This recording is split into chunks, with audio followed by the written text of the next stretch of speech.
লক্ষ্য দাদা, বলেন। কেমন আছেন? ভালো। এটা কি লাগাচ্ছেন? পেঁয়াজ ভাই। পেঁয়াজ? হ্যাঁ। পেঁয়াজ লাগাচ্ছেন, যে পেঁয়াজের দানা কোনতে নিয়েছেন? এটা বাড়িতে বলা চলে। বাড়িতে? হ্যাঁ, বাড়িতে। ও আচ্ছা। তো এই যে কতটুকু জমি এখানে আপনারা পেঁয়াজের চারা লাগাচ্ছেন? 26 ডিসেম্বর 25-26। 26 মানে 26%। হ্যাঁ, 26%। এই যে পেঁয়াজের যে এটা কি কি পেঁয়াজ আপনার এটা? এটা হলো তাহেপুরি। পায়াপুরি খুব বড় বড় পেঁয়াজ হয় নাকি, হ্যাঁ। না ছোট ছোট হয়? না না, বড়। ও আচ্ছা।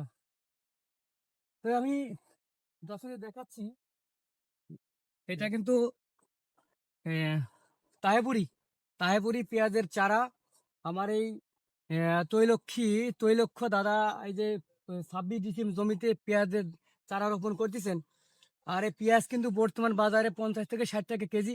অল্প দিনের ভিতরেই সামনে রমজান মাস আসতেছে, এই সময় কিন্তু পেঁয়াজের দাম বেড়ে যেতে পারে। তো আপনারা যদি আমাদের কৃষক ভাইরা যদি আহ, অধিক পরিমাণে পেঁয়াজের চাষ করে, তাহলে আমাদের দেশের আর্থিক চাহিদা যেমন পূরণ হবে, তেমনি আমাদের পেঁয়াজের যে চাহিদাটা আছে সেটা আমরা পূরণ করতে পারবো। তো বন্ধুরা, আমাদের কৃষক ভাইরা যেন এই পেঁয়াজ নিয়মিত চাষ করতে পারে বা রসুন চাষ করতে পারে, সেই জন্য আপনারা আমার কৃষক ভাইদের জন্য একটু দোয়া করবেন। আর কিছু কথা বলে দেন যে আপনারা এভাবে পেঁয়াজ চাষ করবেন। সাথে সাথে আমিও দাদার সাথে দু একটা লাগাই দিই। এইভাবেই যদি আমরা লাগাই পেঁয়াজ, তো কিছু বলে দেন দাদা, হ্যাঁ, কিছু বলে দেন। কি বলবো বলেন। আরে বলেন না, দর্শকের উদ্দেশ্যে কিছু বলেন।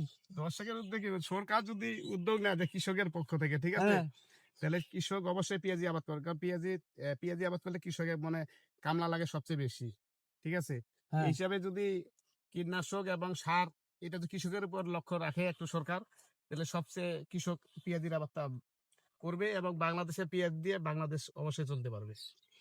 শুনলেন তো, আসলে আমাদের সরকার যদি কৃষকের উপরে একটু নজর দেয়, একটু নজর দিয়ে থাকে, তাহলে অবশ্যই কৃষক কিন্তু এই পেঁয়াজ চাষ থেকে স্বাবলম্বী হতে পারে এবং পেঁয়াজ আমাদের দেশের ঘাটতি পূরণ করে আরো বিদেশে রপ্তানি করতে পারে। ধন্যবাদ সবাইকে।